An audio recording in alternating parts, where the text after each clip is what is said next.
जय हिंद दोस्तों। पाकिस्तान का फॉरेन मिनिस्टर यूनाइटेड नेशंस पहुंच गया और भारत के खिलाफ कंप्लेन लेके पहुंच गया कि पानी बंद कर दिया भारत ने, और भारत ने तुरंत एक वार्निंग इशू कर दिया पाकिस्तान को वहीं पे। और आसिम मुनीर जो है फील्ड मार्शल, उसने भारत के ऊपर उंगली उठाई कि भारत ने क्वेटा का जो ट्रेन का जो अटैक है वो भारत ने कराया, ऐसा झूठा आरोप लगाया आज। और आज ही के दिन पहलगाम अटैक का मास्टरमाइंड सैफुल्लाह ने आसिम मुनीर को धमकी दे दिया, जी हां, कि अगर पाकिस्तान इजराइल को रिकॉग्नाइज करता है तो वो पाकिस्तान आर्मी के खिलाफ जंग लड़ेगा। जी हां, एक इंटरनल फाइट शुरू हो चुका है पाकिस्तान के अंदर, और इन सब के बीच में यूएस की एक ट्रेड डेलीगेशन भारत आ रही है। लेकिन आज बॉर्डर पे, बांग्लादेश के बॉर्डर पे बहुत ज्यादा एक्टिविटी देखी गई, बहुत ज्यादा लोग घुसपैठ बाहर जा रहे हैं, और असम के अंदर यूनिफॉर्म सिविल कोड इंप्लीमेंट कर दिया गया है, बहुत ही महत्वपूर्ण स्टेप। और अमित शाह जी ने आज अनाउंस कर दिया है कि 15 किलोमीटर बॉर्डर से जो डिस्टेंस में जो जमीन है उसमें सारे इलीगल स्ट्रक्चर्स को साफ कर दिया जाएगा। इस बात का डिसीजन आज अमित शाह जी ने ले लिया है। और इन सब के बीच में ट्रंप का खास आदमी लिंडजी ग्राहम जो है, उसने पाकिस्तान को लेके आज कुछ बातें कही जो कहीं ना कहीं में ये दिखाता है कि डोनाल्ड ट्रंप इस समय बहुत ज्यादा परेशान है आसिम मुनीर को लेके।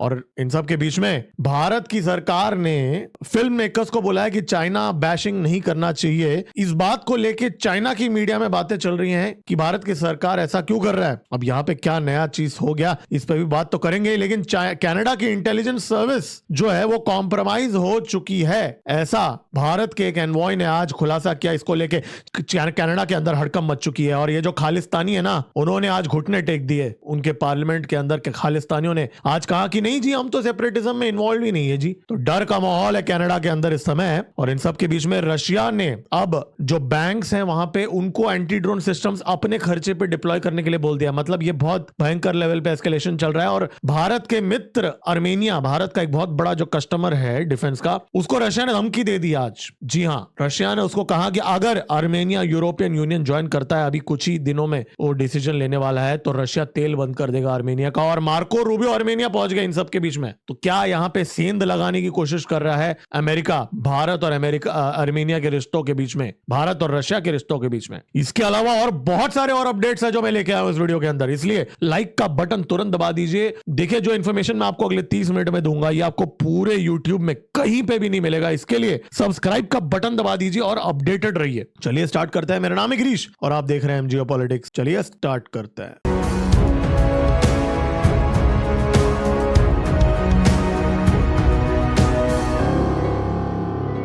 देखिए, पाकिस्तान का जो ईशा गदार जो है सो कॉल्ड फॉरेन मिनिस्टर, वो अमेरिका पहुंच गया। वहां पे यूनाइटेड नेशंस में बैठ के जो भारत ने अभी इंडस वाटर ट्रीटी को अबेंस पे रखा है उसको एम्पलीफाई करने के लिए वहां पे कंप्लेन करने गया है यूनाइटेड नेशंस को। एक्ट ऑफ वॉर है ना, हम तो इंतजार कर रहे हैं भाई, आप कब अटैक करोगे पाकिस्तान, हम तो इंतजार कर रहे हैं। डर के मारे कुछ कर तो नहीं रहे, लेकिन कंप्लेन लेके चले गए, जैसे टीचर के पास जाते हैं पाकिस्तानी कि भारत ने देखो जी अबेंस पे रख दिया। और भारत ने उसका जवाब भी दे दिया। वहां पे भारत ने बहुत स्पष्ट तरीके से कह दिया है कि जब तक क्रॉस बॉर्डर टेररिज्म को पाकिस्तान स्पॉन्सर करेगा तब तक पाकिस्तान को टेररिज्म के कॉन्सिक्वेंसेस फेस करने पड़ेंगे। मतलब भारत मिलिट्री एक्शन भी लेगा और इंडस वाटर ट्रीटी को अबेंस पे भी रखेगा और पानी बंद भी करेगा। ये बहुत ही स्पष्ट तरीके से भारत के जो एनवॉय हैं उन्होंने वहां पे ये बोल दिया। आज पर्वतनेनी हरीश जी ने आज ये भी कहा कि पाकिस्तान के जो एलिगेशंस हैं वो सारे बेसलेस है, क्योंकि आजादी के बाद से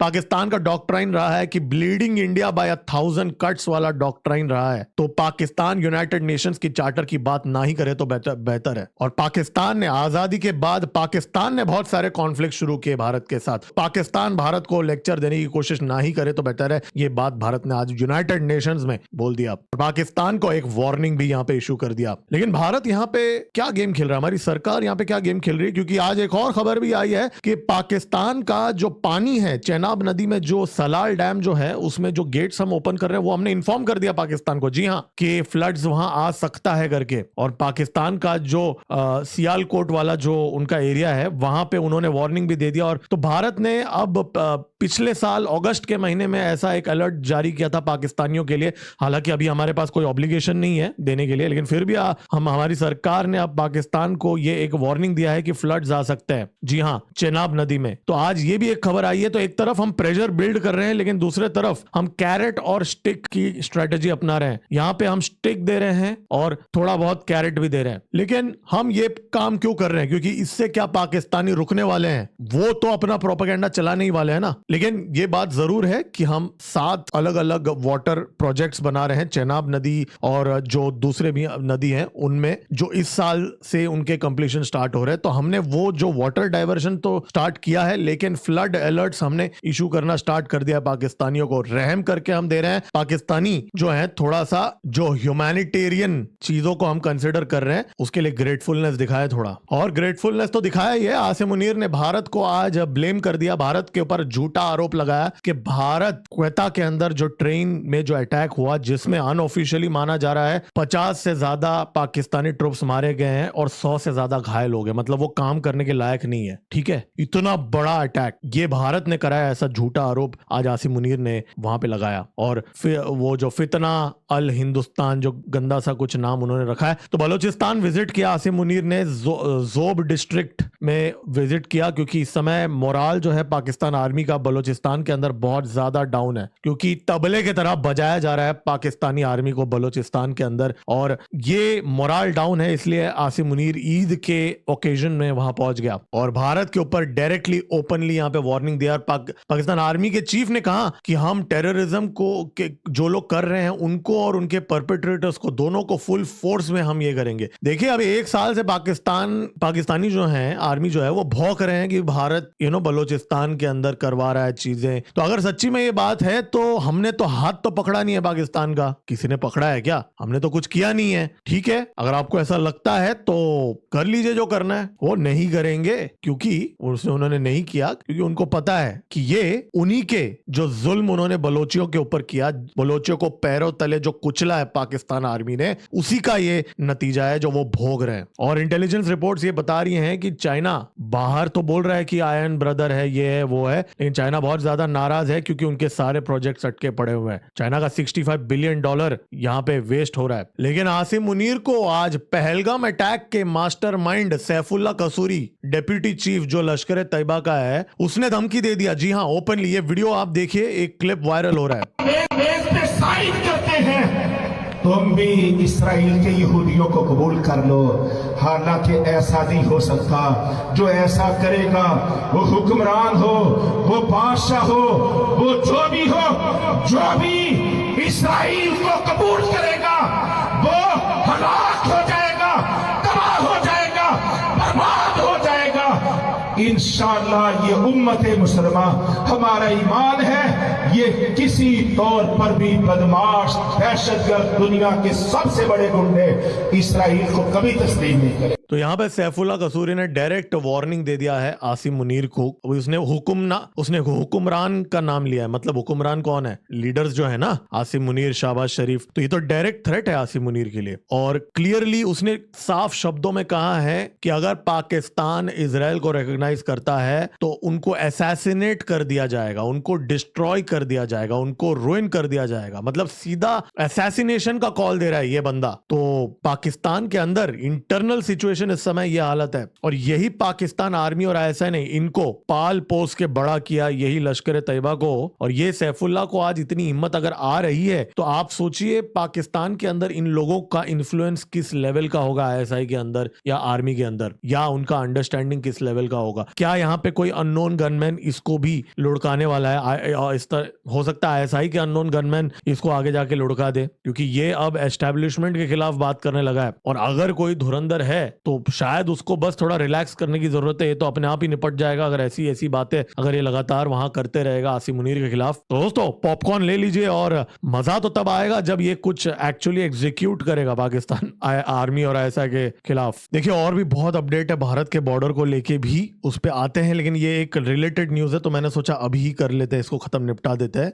अमेरिका के अंदर फॉक्स न्यूज में आज आर्टिकल खबर छपी है कि पाकिस्तान जो है वो अमेरिका का मोस्ट कॉम्प्लिकेटेड एलाई है, और ट्रंप वापस उसके ऊपर बेट कर रहा है। और लिंडजी ग्राहम ने आज एक वीडियो में कह दिया, वापस कहा, जी हाँ, लिंडजी ग्राहम डोनाल्ड ट्रंप का राइट हैंड आदमी है, उसने आज पाकिस्तान के बारे में ये कहा कि पाकिस्तान ईरान के फाइटर जेट्स को शरण दे रहा है, पाकिस्तान जो है वो इजराइल को रिकॉग्नाइज करने के लिए तैयार नहीं है, तो कैसे वो अमेरिका का एलाई है। पाकिस्तान ओसामा बिन लादेन को शरण दे रहा था। तो ये बात लिंडजी ग्राहम ने किया। देखिए मैं आपको एक बात बता देता हूं, ये जो लिंडजी ग्राहम जो है ना, ये इसको बहुत बार अब ऐसा भी माना जाता है ट्रंप ही इससे बुलवाता है, ट्रंप वो चीजें इससे बुलवाता है जो ट्रंप खुद खुल के नहीं बोल सकता। आप समझ रहे हो गेम। अब इस रिपोर्ट के अंदर यह भी लिखा है कि पाकिस्तान का जो न्यूक्लियर आर्सेनल है, अगर अमेरिका पाकिस्तान से एंगेज नहीं करेगा तो न्यूक्लियर आर्सेनल गलत हाथों में लग सकता है, या वहां पे पाकिस्तानी किसी और के साथ कोई बैकडोर डील कर सकते हैं और कहां का कहां चले जाएंगे, क्योंकि पाकिस्तानी तो कुछ भी कर सकते हैं ना, वो तो किसी को भी बेच सकते हैं। तो इसलिए पाकिस्तान को एंगेज रखने के लिए अमेरिका पाकिस्तान के साथ काम कर रहा है। ये कारण एक एक्स रिटायर्ड CIA के ऑफिसर ने इस आर्टिकल के अंदर जर्नलिस्ट को बताया जब वो ये चीज एनालाइज कर रहे थे। तो और इस रिपोर्ट में ये भी लिखा है कि पाकिस्तानी जो है वो तुर्की के साथ एंगेज कर रहे हैं और रीजनली अपना एक ये इन्फ्लुएंस जमाने की कोशिश कर रहे हैं, पैर पकड़ के, भीख मांग के, चाहे जो भी हो, एक सिक्योरिटी प्रोवाइड करने की कोशिश कर रहे हैं। तो उनको अकेला नहीं छोड़ा जा सकता उस रीजन के अंदर, तो ये भी एक कारण है, ऐसा बोल रहा है। लेकिन देखिए सच बात तो यह है, जो फॉक्स न्यूज नहीं बोलेंगे कि भाई ट्रंप का यहाँ पे कारोबार है, इन लोगों के साथ क्रिप्टो का डील है, सच तो वो भी है। खैर वो चीज फॉक्स न्यूज में तो नहीं लिखेंगे। और भारत पे आ जाते हैं, कुछ बहुत ही महत्वपूर्ण अपडेट्स हैं। बिथारी हकीमपुर बॉर्डर एग्जिट जो वेस्ट बंगाल के नॉर्थ 24 परगानाज के अंदर आज बहुत सारे लोग कंगलू जो हैं वो बाहर जाने लगे। डिटेक्ट डिलीट डिपोर्ट स्ट्रेटेजी जो है सरकार का इस समय, उसके तहत सब लोग फटाफट वहां पे खाली कर रहे हैं। खुद सामने से वो लोग जा रहे हैं, माना जा रहा है हजारों के तादाद में बांग्लादेशी खुद इस समय बॉर्डर क्रॉस करके जा रहे हैं, क्योंकि उनको ये चीज समझ गया कि उनकी अच्छी से खातिरदारी होगी। और जब ये लोग जा रहे थे, आज बहुत सारे मीडिया चैनल्स ने बॉर्डर पे इंटरव्यू लिया कि ये आए कैसे, ये कैसे वो रह रहे थे। बहुत लोगों ने ऐसी ऐसी बातें कही जो आप चौंक जाओगे सुन के। बहुत लोगों ने ऐसी ऐसी बातें कही। उन्होंने कहा कि उनको आधार कार्ड मिला था, सरकार ने उनको प्रोवाइड किया था, और उन्होंने कुछ पॉलिटिशियंस के नाम भी लिए। जी हाँ, जो रिपोर्ट्स आ रहे हैं, उन्होंने कहा कि जो रूलिंग पार्टी थी इससे पहले वेस्ट बंगाल के अंदर, उन्होंने उनको पूरा सेट करके दिया। कुछ लोगों ने बोला हमने पैसे भी दिए उनको। ऐसे सब स्टोरीज इस समय सामने आ रहे हैं। और इट्स जस्ट दैट जो लेवल के वीडियोस आ रहे हैं, जो इंटरव्यूज आ रहे हैं, देख के ऐसा लगता है कि क्या ये चीजें कैसे चल रही थी इतने टाइम तक। और बहुत लोगों ने, जैसे ABP न्यूज में ये इंटरव्यू में देख रहा था, खुल के बोला कि हमको सरकार सपोर्ट कर रही थी। मतलब ये तो ऑन कैमरा बोल रहे हैं ये लोग। तो इस चीज पे इन्वेस्टिगेशन होनी चाहिए। और इस समय स्कूल्स को वहां पे कन्वर्ट कर दिए गए हैं, होल्डिंग सेंटर्स, डिटेंशन सेंटर्स बना दिए गए हैं। पूरा डर का माहौल है, कंगलों के लिए डर का माहौल है। और बहुत ही बढ़िया चीज यहाँ पे हो रहा है। होल्डिंग सेंटर्स बना दिए गए हैं अलग अलग लोकेशंस पे, जो कुछ कुछ जगहों पे स्कूल्स को होल्डिंग सेंटर्स बना दिए गए हैं। वहां पे जो भी वेस्ट बंगाल की पुलिस पकड़ के जिन लोगों को लेके आ रही है, वहां पे BSF को हैंड ओवर कर रही है, उनको वहां रखा जा रहा है, और फिर वहां से BGB को हैंड ओवर किया जा रहा है। और बहुत सारे कंगलू, जैसा मैंने आपको कहा, खुद ही जा रहे हैं। और आज एक और चीज भी हुई, बहुत ही महत्वपूर्ण चीज है जो मैं आपके साथ शेयर कर रहा हूं। एक RTI फाइल किया गया था। अब हमारे देश में तो बहुत सारे लोग होते हैं जो RTI फाइल करते हैं, कि उन्होंने पूछा गया था कि जी सरकार के पास ये जो घुसपैठ हैं वेस्ट बंगाल के अंदर, इनको डिपोर्ट करने का क्या कोई SOP है, क्या कोई रिपैट्रिएशन मैकेनिज्म है, ये RTI ने पूछा। फिर सरकार, मिनिस्ट्री ऑफ होम अफेयर्स का रिप्लाई ये था कि आपका जो प्रश्न है बहुत ही वेग इन नेचर है, तो हम इसका उत्तर नहीं दे सकते। ये जवाब था RTI का। जी हाँ, और ये RTI ने ये भी, लेकिन सरकार ने ये भी कहा, मिनिस्ट्री ऑफ होम अफेयर्स ने, कि उन्होंने स्टेट गवर्नमेंट को पूरा पावर दे दिया है और ब्यूरो ऑफ इमिग्रेशन को पूरा पावर दे दिया है। और स्टेट गवर्नमेंट इस समय जो इमिग्रेशन एंड फॉरेनर्स एक्ट 2025 जो इंप्लीमेंट हुआ है, उसके अंदर पूरा जो पावर स्टेट गवर्नमेंट को लेने के बाद स्टेट गवर्नमेंट को हमने सौंप दिया है, ऐसा मिनिस्ट्री ऑफ होम अफेयर्स ने बोल दिया और ऐसा एक आंसर दिया। तो बेसिकली यहाँ पे क्या हुआ है, एक मिशन मोड पे काम चल रहा है। कोई स्टैंडर्ड SOP अभी है नहीं नहीं है, मैकेनिज्म है नहीं है, इस चीज के बारे में पब्लिकली कोई खुलासा तो नहीं हो रहा है, लेकिन कंगलू जा रहे हैं, ये एक गुड न्यूज है। लेकिन कहीं ना कहीं ये आरटीआई में ये भी दिखाता है कि आगे जाके भारत के अंदर जो 0.5 फ्रंट है वो इस चीज के ऊपर हिट करेंगे, कोर्ट में लेके जाएंगे। इसमें कोई ना कोई बुद्धिजीवी तो होगा, कोई कमी नहीं है हमारे पास लॉयर्स की, और यूजुअल सस्पेक्ट्स 4-5 नाम आपको भी पता होगा कौन होंगे लोग। तो मैं प्रेडिक्ट कर रहा हूं, ऐसी कोई खबर नहीं है, ये प्रेडिक्शन है, बहुत मुश्किल नहीं है प्रेडिक्ट करना। इनफैक्ट आज ये भी खबर आई कि वेडिंग सेंटर्स जहां पे शादियां होती हैं मुर्शिदाबाद के अंदर, वहां पे एक वेडिंग सेंटर को भी डिटेंशन फैसिलिटी बना दिया गया। मतलब ये आप सोचिए इस लेवल का इमरजेंसी है इस समय। 12 किलोमीटर दूर है वेस्ट बंगाल के बॉर्डर में लाल गोला नाम का ये जगह है, वहां पे एक वेडिंग सेंटर को यहाँ पे होल्डिंग फैसिलिटी बना दिया गया है। वैसे खाना वाना खिलाया जा रहा है, 4 टाइम खाना मिल रहा है, कुक को अपॉइंट कर दिया गया है, एड देने में नंबर 1 है हम लोग, लेकिन पाकिस्तानियों को दंडा देने में भी नंबर 1 है। अब आज खबर यह आई है कि अमित शाह जी इस समय विजिट पे हैं, गुजरात, राजस्थान, वेस्टर्न बॉर्डर के विजिट पे है, बीएसएफ के साथ मीटिंग्स कर रहे हैं। इनफैक्ट बहुत सारे डिस्ट्रिक्ट मजिस्ट्रेट्स के साथ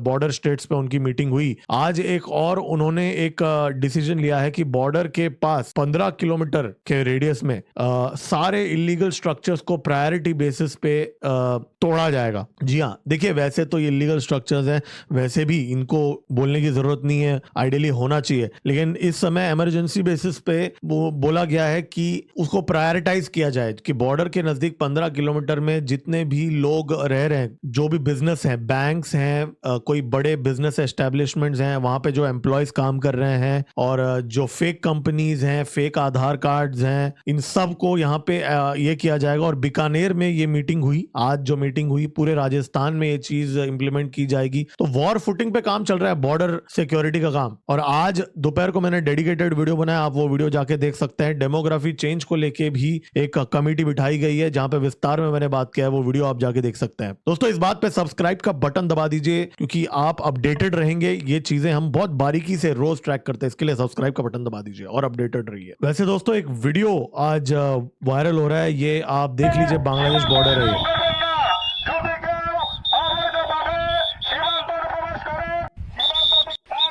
ये बीजीपी के लोग हैं बांग्लादेश के। तो भारत 500 कंगलुओं को आज रात को पुश करेगा, इस बात का खौफ है, डर है उनको। तो ये 500 कंगलुओं को भारत पुश इन करेगा, इस डर से वो लोग अभी मॉनिटरिंग कर रहे हैं वहां पे कंगलू। देखिए ईरान वॉर में आ जाते हैं, थोड़ा सा एक अपडेट देख लेते हैं कि भाई क्या चल रहा है वहां पे। अब ईरान ने ये कहा है कि जी हम अभी एक पीस डील है, इंटरिम पीस डील है, फाइनल पीस डील नहीं है, ये इंटरिम पीस डील है। जिस दिन हम कागज पे साइन करेंगे तुरंत $15 बिलियन कैश हमारे अकाउंट में ट्रांसफर हो जाना चाहिए। पेन का इंक सूखने से पहले पैसा हमारे अकाउंट में आ जाना चाहिए, $12 बिलियन। और ओवरऑल $24 बिलियन फ्रोजन एसेट्स मांगा है ईरान ने। और फिर पैसे मिलेंगे, स्ट्रेट ऑफ हॉर्मुज को टेम्पररीली ओपन किया जाएगा, टेम्पररीली नेगोशिएशंस के लिए। और आज ईरान ने दावा किया है कि हमने 30 शिप को अलाउ किया है, टोल भर के जा रहे हैं, जबकि असल में ओसिंट में, जो मैंने भी चेक किया और कुछ सोशल मीडिया हैंडल्स में भी मैं देख रहा हूं, 8-10 के बीच में शिप्स गए हैं। अब खबर यह है कि 60 डेज, जी हाँ 60 डेज तक स्ट्रेट ऑफ हॉर्मुज ओपन हो सकता है, अगर ये पैसे अगर उनको मिल जाता है तो। और ट्रंप ने आज बोल दिया कि मेरा अकल ठिकाने में है, ओबामा और बाइडेन से बेटर मेरा कॉग्निटिव टेस्ट आ गया है। लेकिन ये पीस डील के लिए अमेरिका के जो शिप्स है, वॉर शिप्स है, उनको बाहर जाने के लिए बोला है ईरान ने। और कुछ रिपोर्ट्स आ रहे हैं, इजराइल का चैनल 12 बोल रहा है कि जी अमेरिका ने इजराइल को बोला कि वो अपने प्लेन्स इजराइल एयरपोर्ट से निकाल लेंगे अगर डील साइन हो जाएगा। तो एक कहीं ना कहीं यहाँ पे वॉर को रोकने की भी बातें की जा रही है। लेकिन देखिए एक बात क्लियर है कि इजराइल इस समय हमले कर रहा है लेबनान के ऊपर, वो रुका नहीं है इजराइल। तो नेतान्याहू अपना काम कर रहा है, इजराइल अपना काम कर रहा है। तो यहाँ पे इजराइल का लेबनान पे हमला जो है, इसका एक अड़चन बन के रह सकता है। और नेगोशिएशंस के टाइम पे ट्रंप ऐसा थोड़ा ईरान की बेइज्जती कर रहा है इस समय पोस्ट के अंदर, वो उसका स्टाइल है नेगोशिएशन का। अब वो काम करेगा कि नहीं वो हम देखेंगे। आज जेलेंस्की ने 3 पेज का एक चिट्ठी लिखा डोनाल्ड ट्रंप को, भीख मांगी है डोनाल्ड ट्रंप से पैट्रियट मिसाइल मिसाइल्स का। जी हाँ, ये देखिए, आप देख रहे हैं पूरा 3 पेज का यहाँ चिट्ठी लिखा है। इसके अंदर बहुत भयंकर शॉर्टेज है और ट्रंप ने रोक दिया है मिसाइल्स इंटरसेप्शन के लिए, और क्योंकि ट्रंप के खुद के यहाँ पे हालत खराब है, ईरान के अंदर पेट्रियट मिसाइल्स डिमांड में है, और इनफैक्ट यूरोपियन पार्टनर्स को भी वो डिले कर रहा है। इनफैक्ट ताइवान तक को वो दे नहीं रहा है, सप्लाई नहीं कर रहा है इस समय। तो अमेरिका का हालत यहाँ पे खराब है, जेलेंस्की का भी खराब है इस समय। देखिए, कनाडा के अंदर डर का माहौल है। ये जो खालिस्तानी है, आज उनका जो लीडर है जसराज सिंह जो एमपी है, उसने आज उनके पार्लियामेंट में कहा कि जी, पहली बात तो मैं एक बात बोलना चाहता हूं, मैंने कब सेपरेटिज्म फैलाया पंजाब के अंदर? मैंने तो कभी भी उसके बारे में बात ही नहीं किया, सेपरेटिज्म के बारे में। मैं कहा सेपरेटिज्म कर रहा हूं? ये बात खालिस्तानी लीडर बोल रहा है वहां के कनाडा के पार्लियामेंट के अंदर, जो इक्विवेलेंट है वहां पे, कंजर्वेटिव पार्टी का बंदा। तो डर का माहौल है। अजित डोवल जी जैसे ही कनाडा के साथ नेशनल सिक्योरिटी एडवाइजर के साथ उन्होंने जब मीटिंग किया, उसके बाद में सॉफ्टवेयर अपडेट यहाँ पे हो चुका है। और इन सब के बीच में एक नई कंट्रोवर्सी हो गई। भारत के जो हाई कमिश्नर हैं दिनेश पटनायक जी, उन्होंने द ग्लोब एंड मेल को एक इंटरव्यू में कहा कि जो कुछ कैनेडियन इंटेलिजेंस एजेंसीज के अंदर कुछ पाकिस्तानी इन्वॉल्व है। जी हाँ, कुछ पाकिस्तानियों ने इन्फ्लुएंस किया है पैसे देके, ऐसा उन्होंने इस न्यूज़पेपर को एक इंटरव्यू में कहा। और जैसे ही उन्होंने बात कही, उन्होंने छाप दिया इसको न्यूज में और बहुत बड़ी कंट्रोवर्सी हो गई। और उसके बाद में आज उन्होंने, दिनेश जी ने आज एक क्लैरिफिकेशन भी दिया। उन्होंने बोला, मेरे ऊपर एलिगेशंस लगाया गया है, हमारा तो रिलेशन बहुत अच्छा है, हमारे अजीत डोवल जी भी वहां पे गए, हमारे रिलेशंस बहुत अच्छे हैं। कहीं ना कहीं भारत भी, हम भी यहाँ पे एक गुड कॉप बैड कॉप खेल रहे हैं। हमने भी वहां एक थोड़ा बहुत उनको भी थोड़ा दे दिया। और जो आग उधर खालिस्तानियों ने लगाई है कनाडा के अंदर, उस आग में हमने घी डाल दिया है। ठीक है, अब जलने दो, है ना, क्योंकि कनाडा की इंटेलिजेंस एजेंसी को हम बोल रहे हैं कि पाकिस्तानियों के लिए वो काम कर रहे हैं, एक तरफ से उनके अंदर इन्फ्लुएंस है, और दूसरे तरफ ये डर का माहौल। कनाडा का मेजर फाइनेंसर जो है खालिस्तानियों का, जसराज सिंह, बोल रहा है जी मैं तो सेपरेटिज्म में मैंने कभी बात ही नहीं किया। इस बात पे मैं एक बात बोलना चाहता हूं। एक नई रणनीति सामने आ रही है भारत की सरकार की। हम एक तरफ पाकिस्तान का पानी बंद कर रहे हैं, लिटरली हम हजारों करोड़ों का डैम्स बना रहे हैं चेनाब नदी के ऊपर, ठीक है, और दूसरे तरफ टॉक्स का आस दे रहे हैं और थोड़ा बहुत छोटा मोटा टॉफी दे रहे हैं। एक फ्लड्स है तो एक अलर्ट भेज दिया, डैम बना रहे हैं, लेकिन तो एक कैरेट एंड स्टिक, एक मिक्स्ड कम्युनिकेशन वाला गेम खेल रहे हैं हम लोग। एक तरफ पीयूष गोयल जी आज उन्होंने मंच पे कहा, भारत और कनाडा की पार्टनरशिप एक मैरिज की तरह है। जी हाँ, मंच पे $50 बिलियन का ट्रेड अब होने वाला है। भारत और कनाडा के बीच में एक CEPA साइन होने वाला है, ट्रेड डील साइन होने वाला है। Canada India trade and investment forum के अंदर आज उन्होंने ये बात कहा, नवंबर से पहले एक मैरिज की तरह पार्टनरशिप है भारत और कनाडा का, ये उन्होंने कहा। और दूसरी तरफ हमारे हाई कमिश्नर ने कनाडा की इंटेलिजेंस एजेंसीज को खालिस्तान का एजेंट बोल दिया, फिर बैक ट्रैक भी कर दिया। तो कहीं ना कहीं हम लोग भी सीख गए हैं, ठीक है, ये जो कूटनीति बहुत पहले ये काम करना था, ठीक है, देर आई दुरुस्त आई। तो बेसिकली इस चीज को बोलते हैं ओपोनेंट को यू शुड कीप देम गेसिंग। और अमेरिका भी तो यही करता है ना, आसिम मुनीर के साथ डबल गेम खेलता है और फिर मार्को रूबियो को भेजता है, स्ट्रेटेजिक पार्टनरशिप की बात करता है और फिर जाके नॉर्थ ईस्ट के अंदर मिशनरीज से मिलता है। लेकिन हर चीज भी ठीक नहीं है। अब आज एक खबर देखिए, आज की खबर तो नहीं है, लेकिन आज ये पब्लिश हुआ है साउथ चाइना मॉर्निंग पोस्ट के अंदर। चाइना का एक माउथ पीस समझ लीजिए या एक सॉफ्ट माउथ पीस समझ लीजिए। उसमें ये लिखा है कि India tells film makers to drop China bashing as ties warm. इसमें लिखा है कि भारत ने अपने फिल्म मेकर्स को बोला है कि आप चाइना के खिलाफ मत बात करो मूवीज के अंदर। और सलमान खान की जो अभी मूवी आ रही है गलवान वैली को लेके, गलवान में जो हुआ उसको लेके, उसमें माना जा रहा है हमारी मिनिस्ट्री ऑफ डिफेंस मिनिस्ट्री ने सलमान खान और प्रोड्यूसर को बोला है कि पहली बात तो नाम चेंज कर दो। अभी सलमान खान ने मातृभूमि रख दिया है, मे वॉर रेस्ट इन पीस, पहले वो बैटल ऑफ गलवान नाम था। और पूरा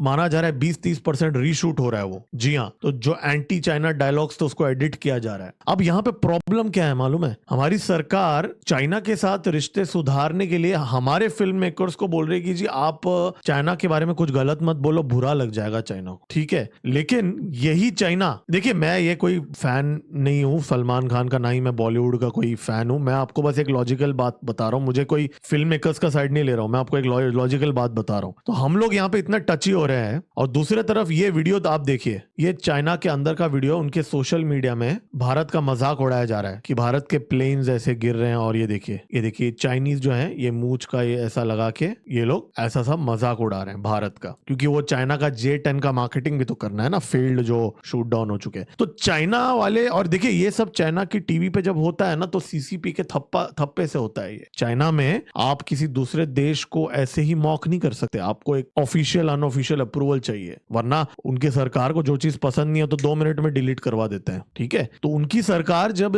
ये चीजें अलाउ कर रही है, प्रमोट कर रही है, इनफैक्ट मैं तो बोलूंगा, तो हमारी सरकार इतना क्या छाछ भी फूक फूक के पी रही है कि जी ठीक है, करने तो प्रोपेगेंडा यार, बनाने दो बॉलीवुड के अंदर भी फिल्म गलवान के ऊपर, चीनियों की भी थोड़ी ठुकाई करो मूवीज के अंदर, हमेशा सिर्फ पाकिस्तान की क्यों करें हम, है ना। और दुख मुझे इस बात का भी होता है, भारत के अंदर जो बहुत सारे सीनियर लोग हैं, अभी मैं पढ़ रहा था, हमारे एक वेटरन है जीडी बख्शी जी ने भी एक स्टेटमेंट दिया है, वैसे उन्होंने कहा कि जी अगर चाइना अब रिश्ते सुधारना चाहता है तो हम क्यों चुगली लगाएं, अगर सरकार ने बोला है इन सीन्स को डिलीट करना है, एंटी चाइना सीन्स को करने दीजिए, कुछ तो सोचा होगा सरकार ने। तो ये एक हमारे वेटरन्स भी ये बात बोल रहे हैं, बट ठीक है, मैं रिस्पेक्टफुली डिसएग्री, मैं वैसे बहुत सारी चीजें मानता भी हूं उनका सर का, लेकिन ये चीज मैं डिसएग्री करता हूं इस पॉइंट के ऊपर कि देखिए हमें थोड़ा यार, हमें भी ठीक है ना, मूवी तो है ना, और कौन सा हम रुक रहे हैं। अभी दलाई लामा को लेके आज की खबर है, मैं आपको वैसे एक रिपोर्ट आज सामने आई है, अंदर की खबर है कि भारत के कुछ गवर्नमेंट के ऑफिशियल्स दलाई लामा का जो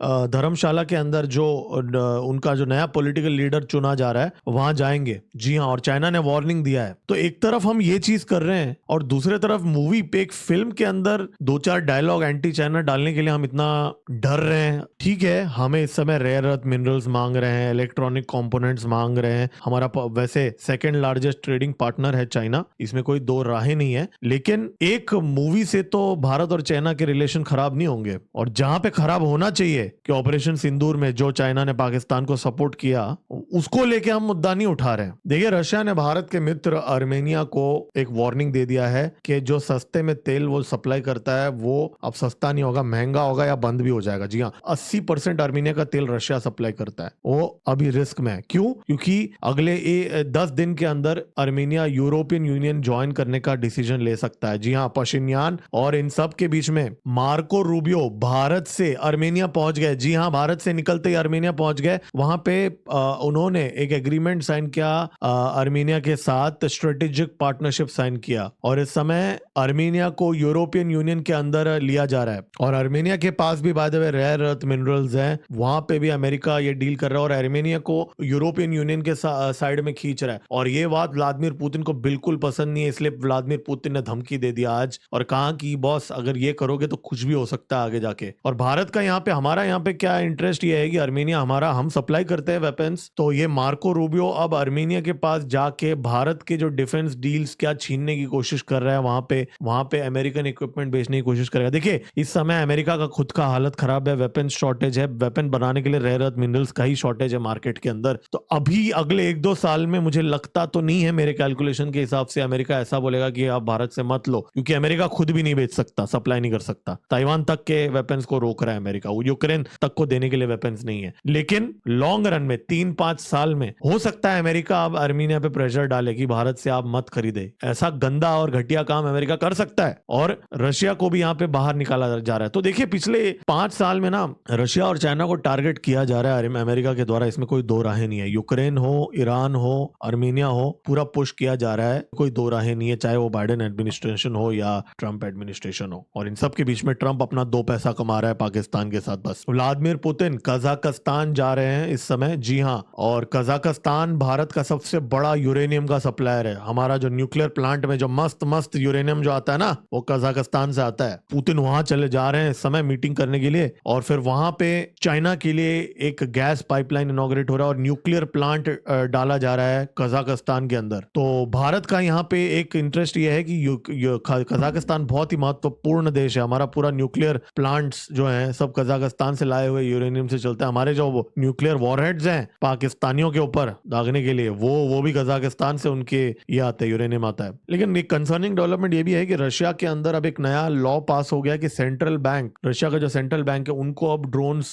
एंटी ड्रोन सिस्टम खुद अपना डिप्लॉय करने के लिए बोला जा रहा है। जी हाँ, रशिया के जो फाइनेंशियल इंस्टीट्यूशंस हैं, बैंक्स हैं, जो स्बेरबैंक जो है उनका, और जो रशिया की कैश कलेक्शन एसोसिएशन है जो, और उनकी जो पोस्टल सर्विस है जो कैश, वैल्यूएबल्स और सामान का ट्रांसपोर्टेशन करता है, उनको बोल दिया गया है रशिया की सरकार ने कि आप अपना एंटी ड्रोन सिस्टम का बंदोबस्त करो। जी हाँ, और ये बहुत ही चौंका देने वाली बात है। ये हमें ये चीज दिखाता है कि इस समय हालत कितना खराब है। आप सोचिए, इमेजिन कीजिए, मैं आपको एक उदाहरण के तौर पे दे रहा हूँ, ऐसा होगा नहीं, उदाहरण के तौर पे दे रहा हूं। आप सोचिए भारत के अंदर अगर कोई ये बोल दे कि पंजाब नेशनल बैंक को अपना खुद का एंटी ड्रोन सिस्टम खरीदना पड़ेगा, सरकार दे नहीं सकता क्योंकि सरकार के पास शॉर्टेज। आप सोचिए कैसा लगेगा, कैसा सिचुएशन होगा। मतलब एक एग्जांपल दे रहा हूं, तो उस लेवल का क्राइसिस आ चुका है रशिया के अंदर, चरमरा रहा है। मैं नहीं बोल रहा हूं कि कुछ बिखर जाएगा या ऐसा कुछ है, लेकिन कहने का पॉइंट ये है कि 5 साल हो गए अभी लड़ रहे हैं ये लोग, तो दोनों का हालत खराब है। जेलेंस्की वहां ट्रम्प से भीख मांग रहा है पेट्रियट मिसाइल का, और पुतिन यहाँ पे